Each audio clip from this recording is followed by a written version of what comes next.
Awesome. So I think we're good to get started. Thank you so much to everyone for joining us today. We're really excited to be here with you to dive into this year's CDW Canada's cybersecurity study. And this one is extra special because it marks the 10th anniversary of us conducting the study. Over the past decade, this report has helped us track how cybersecurity has evolved across Canada and provided valuable insights into how organizations are adapting to new threats, technologies, and strategies.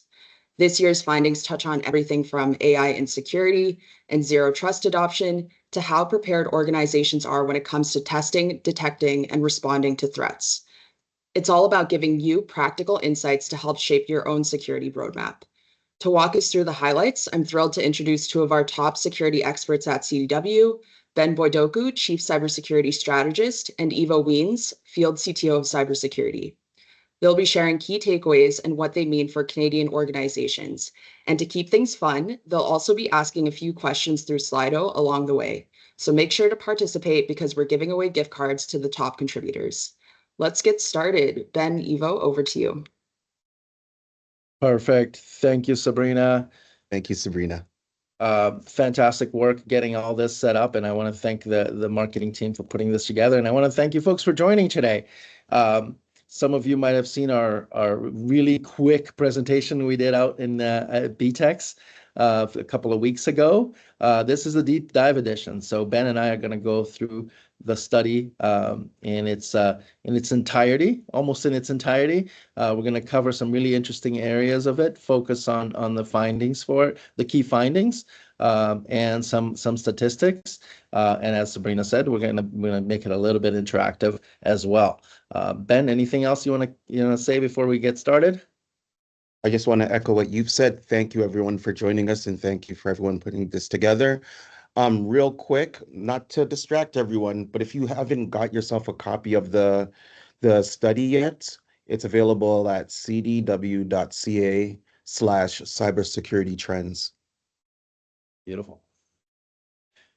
So as we promised, we are using Slido today. It's sort of similar to Kahoot. Kahoot's the more popular version of this, but this one will allow us to participate and have folks participate together. And also, we're going to split it a little bit. It's going to be a little bit of quiz style and a little bit of just data gathering and a more of a poll type style. But if you can grab your device or go to slido.com and enter the password, the number and the passcode if you're not comfortable with QR codes. And we'll wait for folks to complete this, and we'll get started.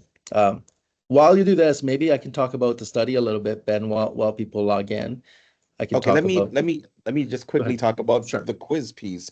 The very first quiz question is just to make sure that all the systems are working, that we're able to proceed with the quiz being functional. So as we put in all our information, not our information, but our names, it should track our names throughout the end of the slide, throughout the end of the presentation. And we have about 7 quiz questions.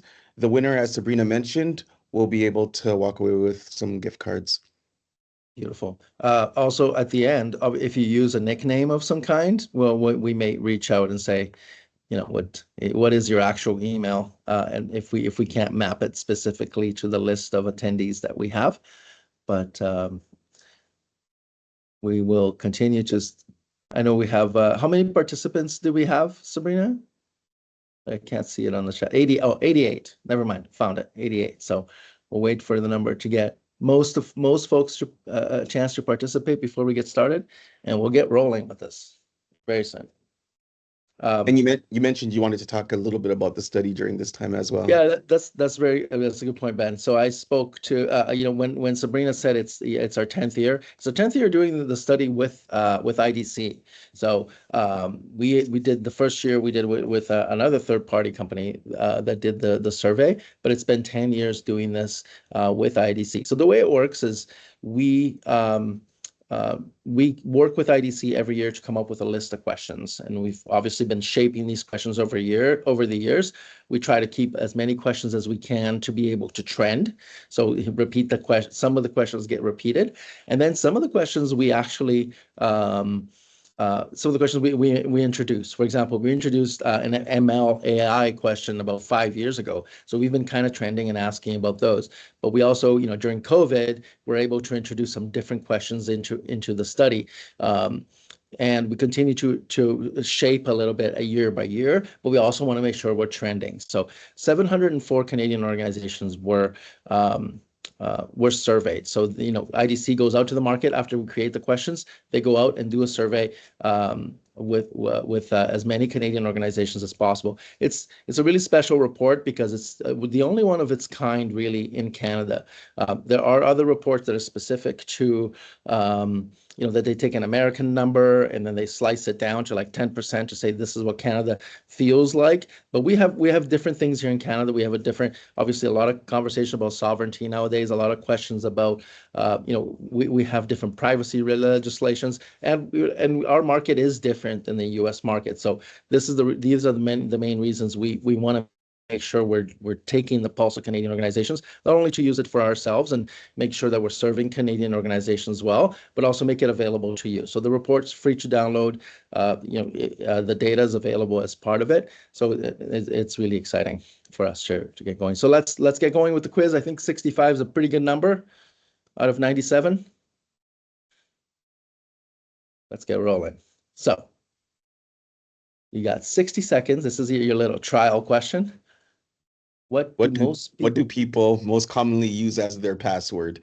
There we go. Thanks, Ben. We'll give it. I believe that we've set to 30 seconds for the other questions, right? So this is the trial. Absolutely. Just to get started. Yes. Beautiful. Anything else you want to add about the study, Ben? Without spoiling the slides I have ahead, I'm excited about this study. There are some things that we did a little bit differently this year, and I'll get into a deeper dive on them as we proceed. Perfect. Is your password up there, Ben? Yes, it is. Oh, perfect. Perfect. All right. 9 seconds.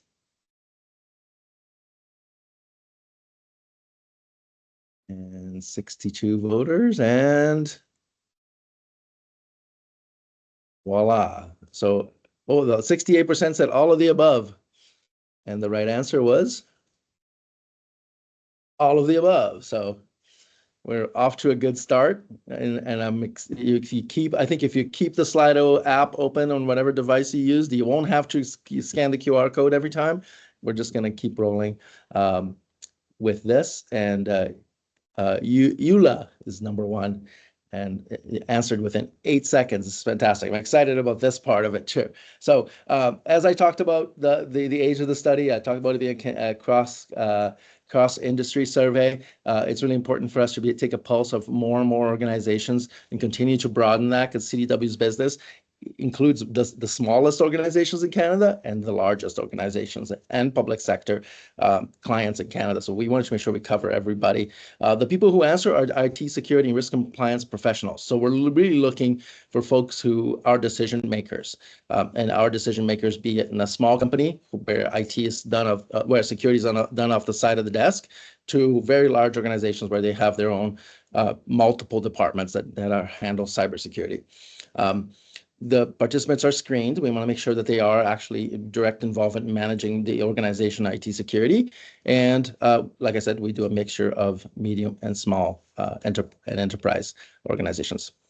And one thing I really wanted to mention, which you were alluding to earlier, is for the first time, this is the first time we asked our respondents to identify what their cybersecurity maturity is, meaning how confident do you believe in your capabilities?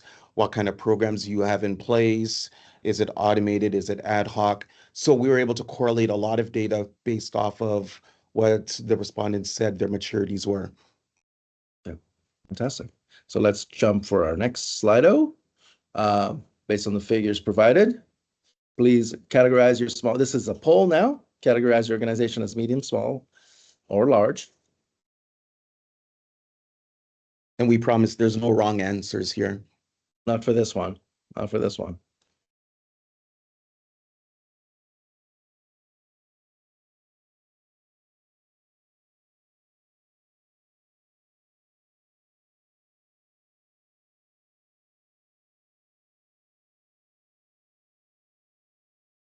That has changed. Our split in terms of medium, small, and large has changed over the years as well as we obviously as we change as a company, as we continue to expand into the market. We continue to increase the number of participants that we use for the survey, but at the same time, we're also adjust based on where we see the market. So looks like we got a majority of medium, Ben, going in Good here. to know. So as I mentioned with maturity, there's reactive defense, foundational protection, operational resilience, and strategic security. That's how we mapped out the different segments of maturity. Typically, you would use a 0 to 5 model like the CMMI model, but our respondents there weren't too many on the high end or the low end, so we broke it down into 4 different categories. What we found was there was a strong correlation between domain-specific maturity ratings and overall maturity of an organization's cybersecurity program. And this is big, and you're going to see this trend continue throughout the presentation. Also, organizations that performed more of their security programs requirements, they had better security outcomes. And again, we'll dive into that as well. Yeah, it was a really interesting way for us to start mapping what are the right things people are doing, and are those right things actually making a difference when it comes to, let's say, the number of the likelihood of compromise, or the mean time to react, or all those important metrics and KPIs that we use for cybersecurity. Now we were able to actually map them to say, hey, these things lead to better security, and here's why, right? Allowed us to map a little better with the study. So with that in mind, if you could we'd ask you again to jump on your app and based on maturity, categorize your own organization. Oops, did I skip it? There we go. Perfect. Sorry about that.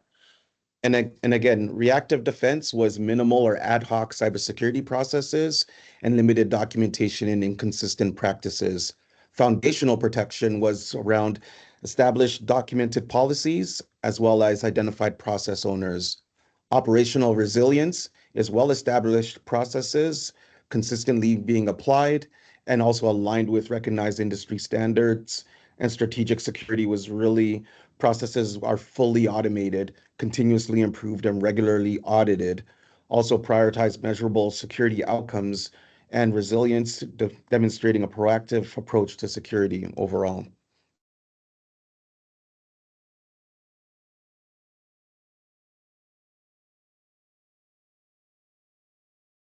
We're down to a pretty even split here, Ben. Yeah, I like the results that we're seeing. Yeah. As part of the study, I believe we had the smallest group was the one that had it was strategic security, right? That was the smallest in the study. Yeah. The largest was foundational protection. Okay. Well, we've got a keen group here when it comes to cybersecurity. So as it turns out, the people who join webinars maybe are more interested in solving their cybersecurity problems. So maybe that's how this data gets sliced. But thank you very much for entering those pieces.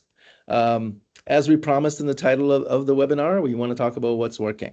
So we're seeing a real trend when it comes to some technology pieces, specifically when we talk about XDR and EDR adoption. I think that when we talk about where organizations where we're fighting this arms race against attackers, and where we're seeing the majority of attacks is on the endpoint. The endpoint, especially after COVID, became a key area of access, and where historically, as we know, it's always been the weakest link has been the human and the vulnerabilities on the machines, right? So really, the adoption of XDR and EDR is not surprising, right? We're seeing that organizations who invest in those pieces and invest in maturity, things like continuous testing, modern detection technology, incident response, they're seeing the gains, and investing in those areas has really helped out. Mean time to detect is down. So there's a real positive silver lining. There's not a lot of silver linings in these kind of reports, so it's nice to have that. And if you want to cover a little bit about annual testing, Ben, I think that's an area that I know you're passionate about. Yeah, so annual testings. So organizations that had more maturity around their security testing overall, so annual testing or continuous testing, they had fewer breaches than their counterparts. Also, organizations that invested into maturity of their programs, so including continuous testing, modern detection technologies, structured incident response programs, they're seeing clear gains. These are wins worth celebrating. Perfect. And we'll go through each of the key findings of the study, and I recommend obviously you download and read the study as well. But I want to make sure we cover this. Some people wait to mention AI a little later. We run right off the bat, right off the top with talking about GenAI. One of the key findings of the study is that we're actually seeing adoption stall. So the average Canadian organization, which is a really high number, did about 19 proof of concepts within their organization, which is a high number if you consider all the Canadian organizations. So it's been more proof of concepts around AI than there were when cloud first started. It's really been a lot of push, and the push, we see that push from business, right? To say, hey, if my competitors are going to be doing AI, if my competitors are going to be saving money by using GenAI, or if the products are going to be better because of it, I want to adopt it. So the business has been pushing really hard for those proof of concepts to happen.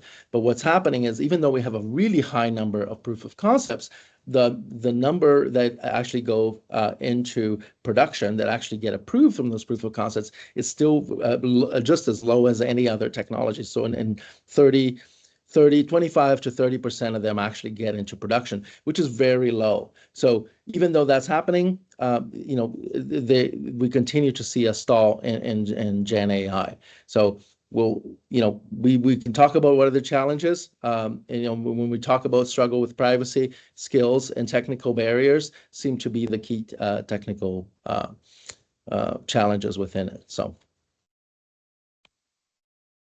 let's jump to the next Slido. So the first official quiz question. Okay. So what do you believe is preventing Canadian organizations from utilizing more artificial intelligence solutions?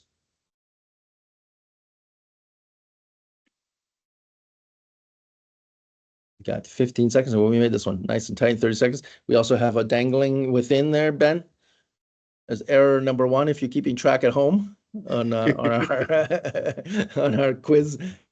We're not quiz experts here, as it turns out.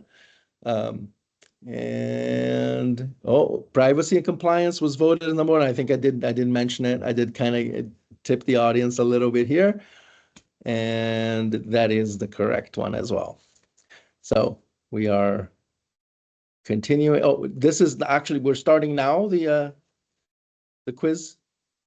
Sounds like 1 out of 1, right? Or it looks like 1 out of 1, yes. Okay, perfect.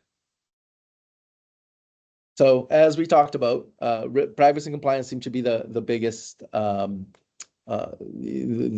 hurdle for Canadian organizations, followed by lack of skilled resources and a third, integration with existing systems. Ben, your thoughts on what's stalling this, and what do you think is, well, why are we seeing these issues? So there's a couple of issues here. We're looking at the lack of skilled resources just to implement these AI projects, which really sits outside of the realm of security. But then we're looking at privacy and compliance, meaning that the data that's going into these models, the AI models, we don't want necessarily all of the data, or have everyone have access to all of that data. So it's really concerns around those areas, as well as the high cost. It's quite pricey to implement a production scale generative AI project. And then last but not least, and the ones I would want to really highlight, are the integrations with existing systems. A lot of existing systems are legacy systems, and to get that data into that data lake is quite challenging for a lot of organizations.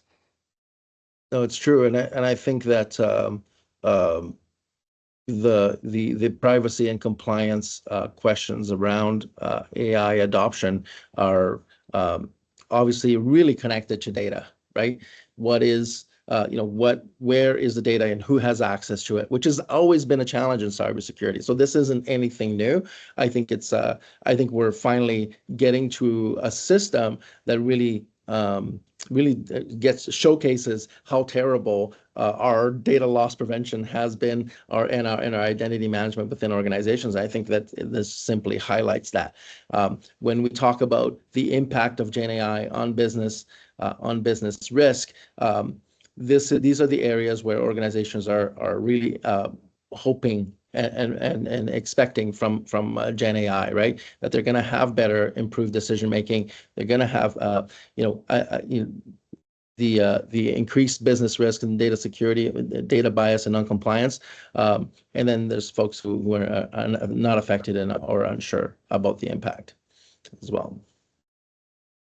And what I found here was really that you have one half or almost a half who's excited about the improved decision making and automation that Gen AI can bring to organizations.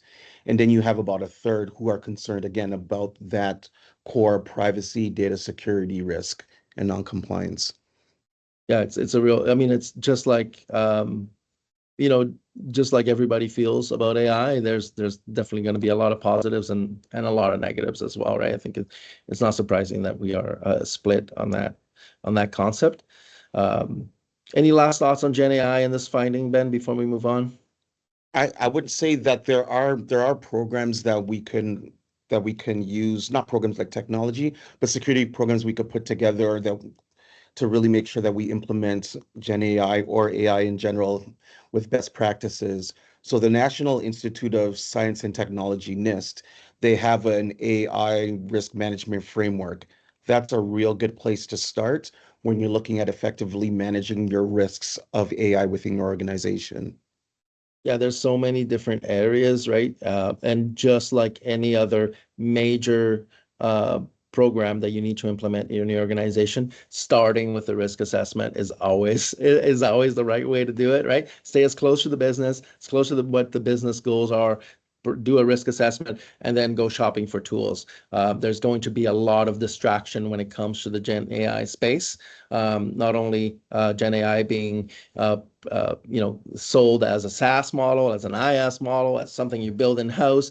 The visibility into the models. There's so many different pieces that are going to distract you. But, like Ben said, I think that the biggest recommendation here is take it at a high level and understand what the risk is and the privacy risk and the other risk. We're getting a lot of asks for data classification again. All of a sudden, data classification is a big part of conversation. Identity and access management has always been hot, but now it's even more so because these systems are going to have an identity, whether you like it or not. Systems need to execute within your organization within some kind of role-based access control model, right? And thirdly is we talk data loss prevention, right? And how are we going to control the data that's in that system and not allow it to leave the organization? So those three areas really are heating up around the Gen AI and really tied to business risk. Let's talk about security and testing. Ben, you want to start with this one? Yeah, so what we found is, so we didn't really ask a lot of questions around security testing in the previous, let's say the first 7 or 8 years. We added more questioning around that last year and more questions this year. And what we found from a correlation standpoint, and it seems basic, but the more testing you do, the less risk you have, the less breaches organizations were reporting based off of their testing. Another piece of this as we get into there, and hopefully I'm not spoiling any of the quiz questions, but if I am, then that helps you as well, is the more mature organizations, they did more continuous testing, they did more robust testing, and they had better security outcomes. No, it's true, and I'll switch to the quiz to the poll question here. But while we cover it, I think it's worth highlighting that sometimes and we think of the reasons why people don't do penetration testing either at all or not very often, and the reasons that I hear, Ben, and I'd love to hear your thoughts on it. The reasons that we hear organizations go, you know what, we have way too many problems. I know I'm going to have a lot of problems, and that report's going to look terrible. Like, what do you say to somebody who says that to you? Says, that's my main reason. I've got way too many flaws in my systems, and I know we're going to get compromised. Why would I do a test? So that's a challenging question, because my main thought around security that I've been working in for quite some time is meeting organizations where they are. It's important to you to do your testing, but if you have no defenses or if you have no program, maybe that's not necessarily where you spend right away. You do the testing when you want to know where your faults are, you want to improve them, and you want to make sure that you're able to at least mitigate those threats against those vulnerabilities that would have been identified. If you're continuously doing vulnerability assessments in your organization, you should still do a penetration test. You should just do it when you have that maturity to at least identify what you wouldn't be able to identify in a vulnerability assessment. You want to start taking baby steps basically towards having that being able to do a penetration test at a semi-regular or very regular basis, as it turns out, right? Right, because at the end of the day, what you get with the penetration test, you get the emulation of what an attacker would do within your environment. That they're going to be able to breach your environment and then be able to move laterally, exfiltrate data, or corrupt the integrity of your data. You get that simulation, which is very, very important. And that's why a lot of organizations who do these exercises had better security outcomes. It also gives you the start of prioritization, right? Which is really important to be able to understand, hey, this is a huge hole in my boat that needs to be taken care of right away. So yeah, annually lines up with the data, right? So go ahead, Ben. Sorry. Absolutely. In terms of prioritization, the best thing to do, and it was kind of new maybe 3 or 4 years ago, but a lot of organizations have started doing it, is doing your penetration tests along with your risk assessment. So the findings in your penetration test can also be correlated to your business risks, and then you could prioritize the vulnerabilities that were identified. Cool. Perfect. Yeah, the numbers from the poll will line up with the report quite a bit. Surprising high number on ad hoc, which is surprising to me, but very, very cool. Very and there is 8% doing continuously, which is really neat. So let's look at the actual data from the report here. So security testing versus incidents. So we're seeing that the frequency of security testing crosstab versus the average number of infiltration data breach incidents experienced by Canadian organizations. So 61% indicated that penetration tests uncover vulnerabilities that could have prevented past incidents. So they found things that like, oh, this if I would have done a remediation, if I would have done a pen test and found this earlier, we could have avoided this ransomware event, or we could have avoided this type of attack. So, and then 81% identified issues that could prevent significant future breaches. So there is value in testing. There is value in identifying these things. Even if it's just to put a quick patch on something or close, an open S3 bucket or whatever is identified as part of your pen test as well. So what I would add to this is pen testing is quite important. The more frequently you can do it, the better you're going to be able to identify the vulnerabilities to protect. One thing I've always really pitched is go with a manual penetration testing team, because they're going to have their creativity and identify things that you're not going to be able to identify with an out-the-box automated scan. However, we're in the Gen AI era, and a lot of the automated tools are actually quite good. They won't necessarily give you 100% coverage of a manual penetration test, but they may give you 75% coverage, which is good enough for the continuous testing. And then you augment that with an annual penetration test. Oh, that's a really good point. About continuous testing and about how we do these. How there is a need for like a human, still a lot of need for a human type intervention here, Ben. But you sell security. I know you work for CDW just like I do. I know you sell penetration tests, Yep.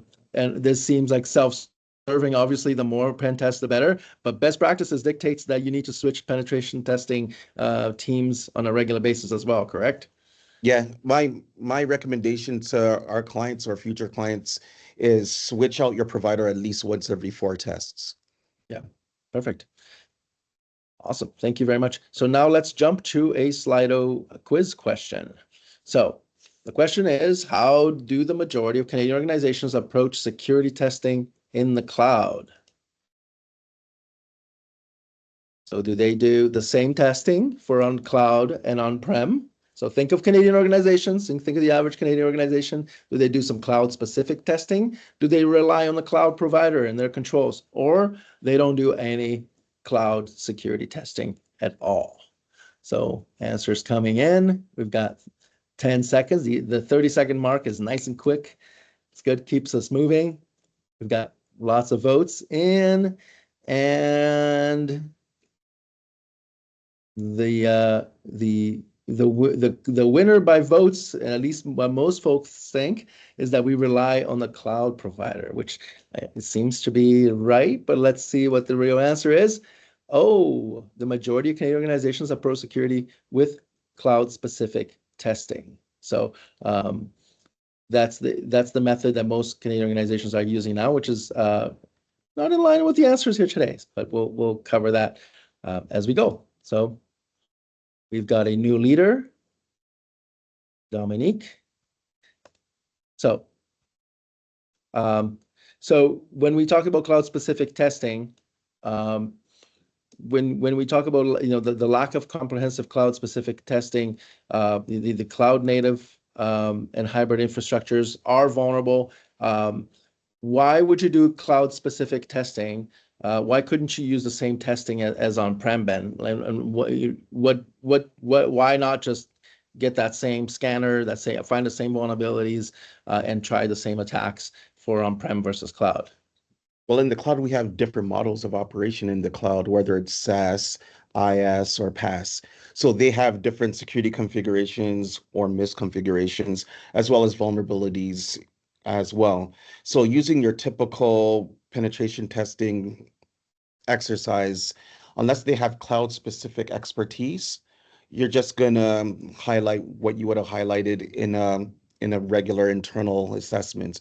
However, because you're not looking at the misconfigurations that are no misconfigurations in the cloud, there's a lot of vulnerabilities there. Right. So why I can't just rely on my cloud provider to protect my environment based on those controls that are in place. And additionally, if I haven't configured those controls, I am even further back, right? It goes to the shared responsibility model. Exactly. What we've found in the study this year as well is that we really had a steady increase since 2022 on the number of respondents that reported that their cloud environments were affected. So we're seeing a shift, right? We talked in the beginning about what's working. So endpoint security is working. We're getting great results out of EDR and XDR on the endpoint and behavior analysis. But what the attackers have done is they've shifted and say, you know what? The cloud environments are obviously the target here. There's a lot of data there. We're seeing a true increase in terms of cloud environments that were affected by cyber incidents in 2025. So in 2025, we saw about 60%, whereas in 2022, it was only 43%. So we've seen a growth. And that really calls for an urgent need for this robust cloud security testing practices that need to be implemented in organizations. Cool. Let's jump into key finding number 3. We touched on it a little bit, but detection and response get a boost. So Canadian security teams adopt advanced threat detection technologies, driving steady improvement in response times. Tools are working, like we talked about in the beginning on what's working. Teams are adopting advanced tools, leading faster, more effective response. The reason for this is, we have a lot more processing power in our devices. We can run these agents, and these agents can identify behavior and behavior analysis within the devices. So let's jump into the first question of this one, and we can give our thoughts as we go. from a poll perspective, what primary technology is the organization utilizing for security monitoring? So this is a word cloud, right, Ben? Yes, it is.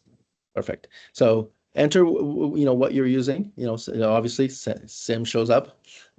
What's really been interesting and a key finding in the study this year is that SIM is the technology that's declined the most from a technical use perspective.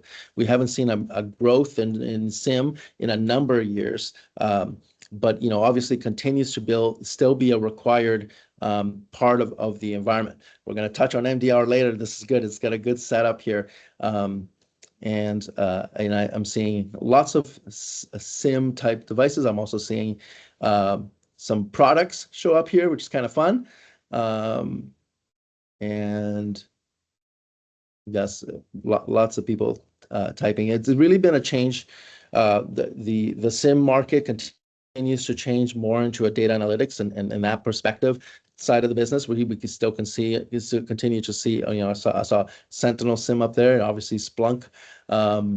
And those technologies being really still common from a data collection perspective. The SIM continues to be still the center of the SOC, but it's also not where we're seeing the majority of alerts coming from, right? We're seeing the majority of alerts come from the endpoint, but the SIM is still an important piece from compliance and for day-to-day SOC operations as well. So SIM still the winner here, Ben. Yeah, some people said SIM was dead, but it's still being used by a lot of organizations. Exactly. So detection is sharper. Response is faster, but not everywhere. So we've seen a real change in the average time to detect, respond, and recover in the number of days from 2023 to 2025. We've seen a decrease in detection time. We've seen a decrease in response time, and we've seen a decrease in recovery time. But having said all this, where do you folks believe? Yeah, and that's going to lead us to the next question, which is, where do you believe the detection gap exists? So we're going to list some markets, and you get to decide and give your opinion on where you think we have the biggest detection gap. Which organizations, if there is a gap at all, if there's a gap between enterprise organization and small medium business, or not at all, or which one has the biggest gap. So vote away. You've got 13 seconds to vote.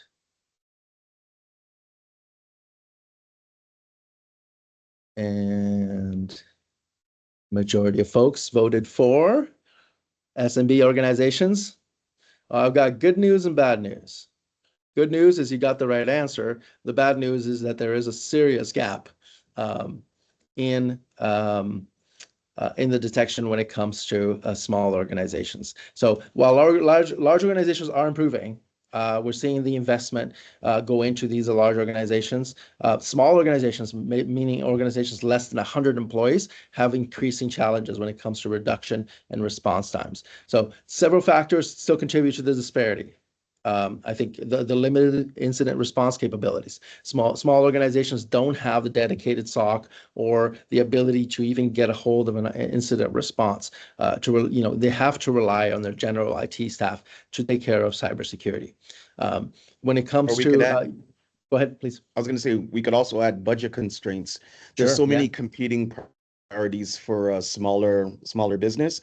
Where that budget goes can mean that they may not be able to innovate in a certain project versus defend or spending money on defenses as well. So cybersecurity investments compete with other IT needs, limited access to advanced security tools, personnel, and automated threat response solutions as well. The cost of defense is quite high. Yeah, no, it's true. And I think it really speaks to a have versus have not type situation that we're seeing in the market, which is, those who have the money to spend in cybersecurity are getting breached less. And those who don't have the money are getting breached more. And this can really be a gap. And I think that there are things that we do as CDW, and we're hoping more and more the industry does, for making top controls more available to small and medium business in Canada, because it's not just in the interest of the overall cyber ecosystem, but it's also in the interest of the large enterprises, because small enterprises are highly important third-party suppliers to large enterprises in Canada. You can't have a large enterprise exist without having an HVAC company that takes care of, or people who clean your mats for you. Those are all business partners you're going to have to interact with. And if those partners are not available because either they've been ransomware or they've gone out of business because of a cyber attack, your business is left, trying to find another partner to work with, or sometimes going without a specific service. So it's really important to think about it not just as a small business problem, but I think a large,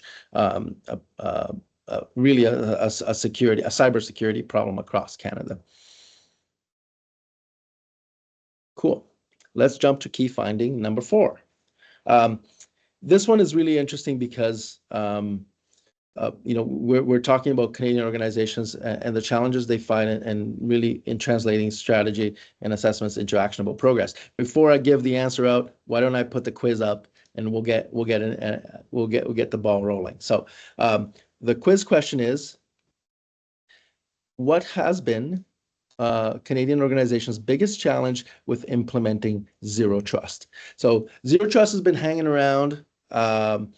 Sort of started it was just a bunch of tools you plug in together, and you could segment the network, and you would call it zero trust network access. But it's really grown into more and more, and understood. Actually, originally it always had this thought. There was more of a philosophy, right?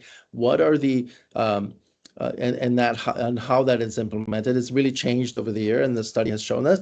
But what do you think is the Canadians? What is the biggest challenge when it comes to implementing zero trust? Let's see. Oh, legacy systems. Legacy systems is a huge conversation nowadays.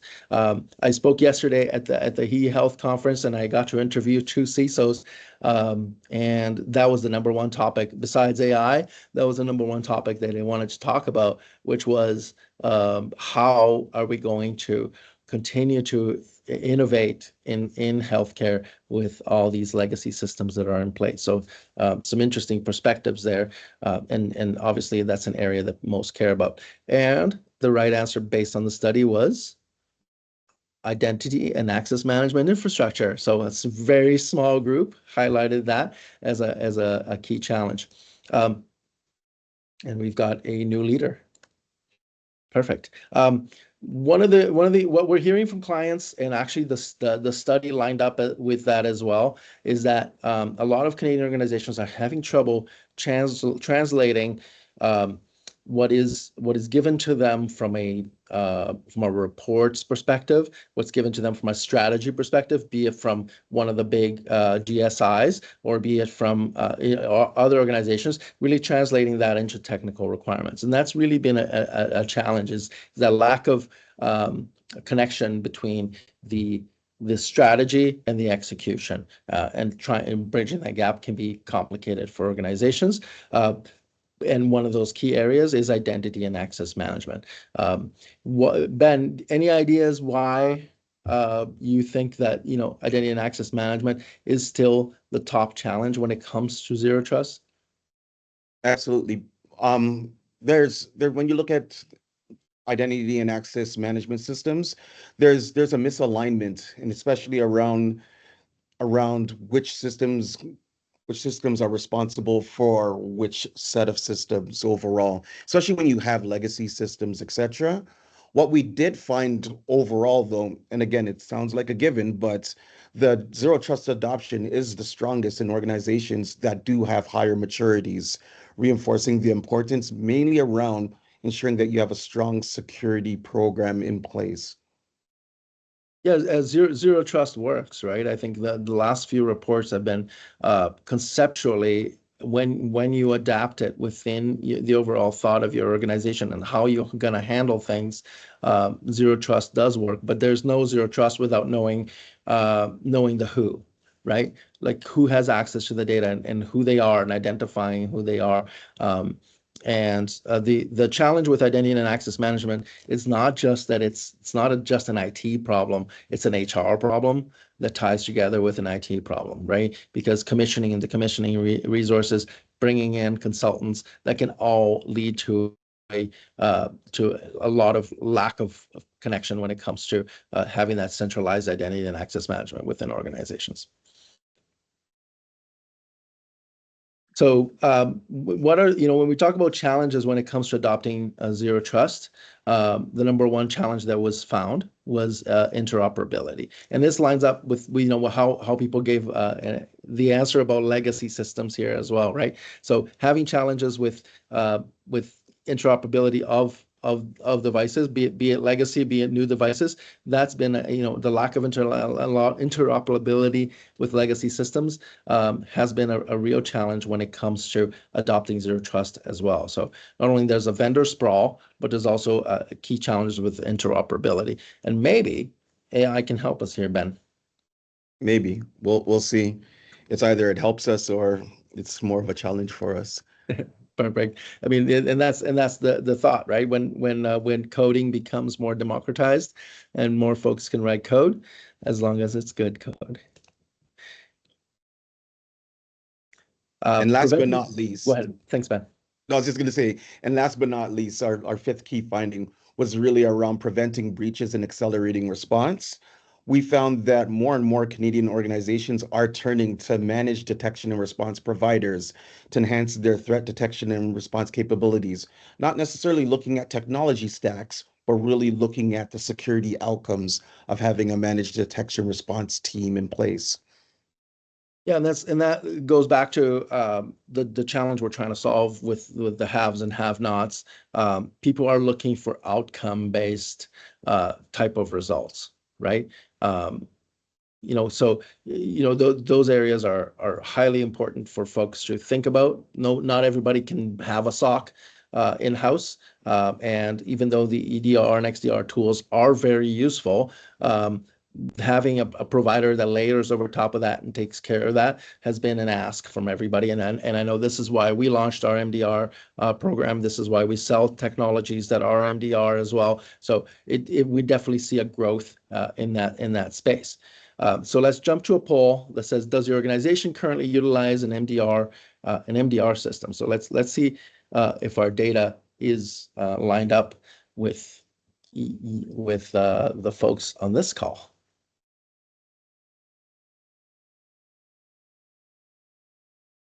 And one of the common conversations we have with clients about MDR is, does MDR does MDR need a SIM?